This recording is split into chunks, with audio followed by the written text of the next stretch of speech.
Hello friends. Hindi grammar में सर्वनाम और उसके भेद एक बहुत ही महत्वपूर्ण टॉपिक है, ये हम सब जानते हैं। और जब एक बार हमें सर्वनाम और उसके भेद समझ आ जाते हैं तो उसको याद रखने में, सर्वनाम के भेदों के नाम को याद रखने में थोड़ी सी मुश्किल आती है। तो इसके लिए आपको जो मैं आज टिप्स देने जा रही हूँ वो आपके लिए बहुत ही यूज़फुल रहेंगे, इसलिए वीडियो को पूरा देखिए। पहली टिप है अनाप शनाप। जी हाँ, अनाप शनाप। इस युग में, इस जोड़े सब शब्दों के जोड़े में सर्वनाम के छः भेद समाये हुए हैं। पहला है अनाप। अनाप में अ से अनिश्चयवाचक, न से निश्चयवाचक और प से पुरुषवाचक। 3 शब्द बन गए। सनाप। सनाप स से संबंधवाचक, न से निजवाचक और प से प्रश्नवाचक।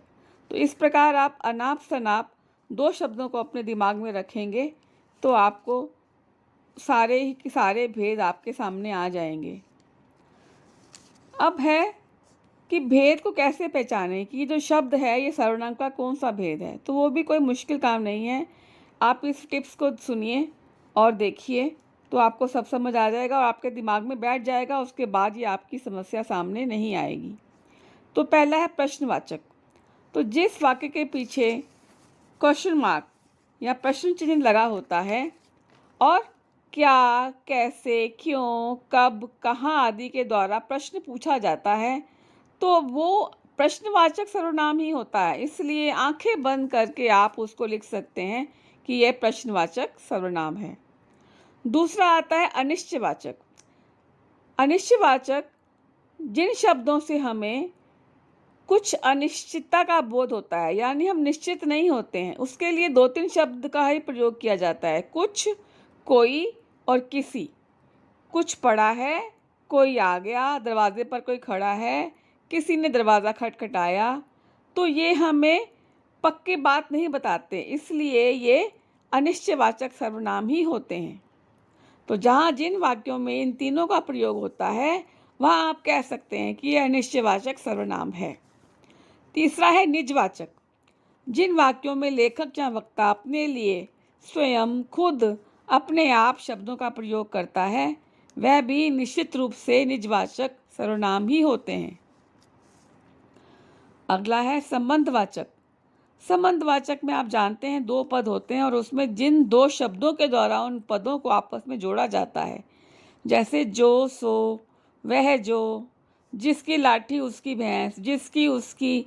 तो ऐसे जो शब्द हैं जहाँ इनका प्रयोग हो गया तो समझ लीजिए कि वहाँ पर संबंधवाचक सर्वनाम है।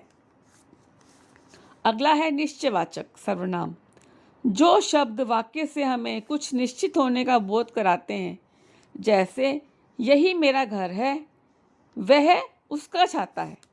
तो ये दोनों बातें मैं बता रही हैं कि उसको पक्के रूप से मालूम है कि ये उसका ही घर है और ये छाता किसी और का नहीं बल्कि उसका है। तो ये दोनों शब्द जो है निश्चयवाचक सर्वनाम में आएंगे। अब अगला है पुरुषवाचक सर्वनाम। पुरुषवाचक में आप सबको मालूम है पुरुषवाचक के 3 भेद होते हैं, उत्तम पुरुष, मध्यम पुरुष और अन्य पुरुष। तो उत्तम पुरुष फर्स्ट पर्सन, मध्यम पुरुष सेकंड पर्सन और अन्य पुरुष थर्ड पर्सन होता है। तो आप इसको ऐसे याद रख सकते हैं कि हर एक इंसान अपने आप को ही सबसे अच्छा मानता है, बेस्ट मानता है, यानी फर्स्ट पर्सन। फर्स्ट पर्सन किसके क्या आता है उसमें?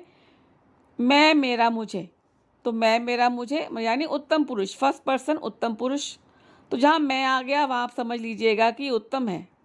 और हम दूसरे सामने वाले को हम नंबर 2 मानते हैं, यानी 2 नंबर मध्यम पुरुष या सेकंड पर्सन। तो तुम्हें, तुम्हारा आ गया तो यानी वो सेकंड पर्सन होगा, मध्यम पुरुष। और जो जिसकी हम बात कर रहे हैं, जो यहाँ प्रेजेंट नहीं है, उसको तो हम कुछ समझते ही नहीं हैं, अन्य पुरुष, यानी मीनिंगलेस है उसके लिए, बोलने वाले के लिए, थर्ड पर्सन। तो इसलिए वह, वे, उन्हें जहाँ आएगा वो थर्ड पर्सन यानी कि अन्य पुरुष होगा। तो समझ में आ गया ना आपको? अब तक सारे डाउट्स क्लियर हो गए होंगे। लेकिन इसके बाद भी एक समस्या ये आती है कि आप शब्द एक ऐसा है जो पुरुषवाचक में भी प्रयोग होता है, मध्यम पुरुष के अंदर, और निजवाचक में भी। तो इसका डाउट भी आज हम क्लियर कर लेते हैं। इसको ऐसे समझें कि जब वक्ता या लेखक आप शब्द का प्रयोग अपने लिए करता है, जैसे मैं अपना काम अपने आप करूँगा, वह अपना कपड़े अपने आप धोएगा, या मैं अपने आप अपना खाना बनाता हूँ, तो वहाँ पर जो है वो निजवाचक सर्वनाम समझा जाएगा। और इसके अलावा जहाँ कहीं भी इसका प्रयोग होगा वह पुरुषवाचक सर्वनाम ही होगा। तो आज के वीडियो के लिए इतना ही। इसके बाद भी अगर आपकी कोई क्वेरी है, कोई बात समझ में नहीं आई और आप कुछ पूछना चाहते हैं, तो कमेंट बॉक्स में लिखना ना भूलिए। तो फ्रेंड्स, मुझे आशा है कि आपको ये वीडियो बहुत पसंद आया होगा। तो प्लीज़ इसको लाइक शेयर कीजिए और चैनल को सब्सक्राइब करना ना भूलें। इसकी सब्सक्रिप्शन बिल्कुल फ्री है। Happy learning. Bye bye.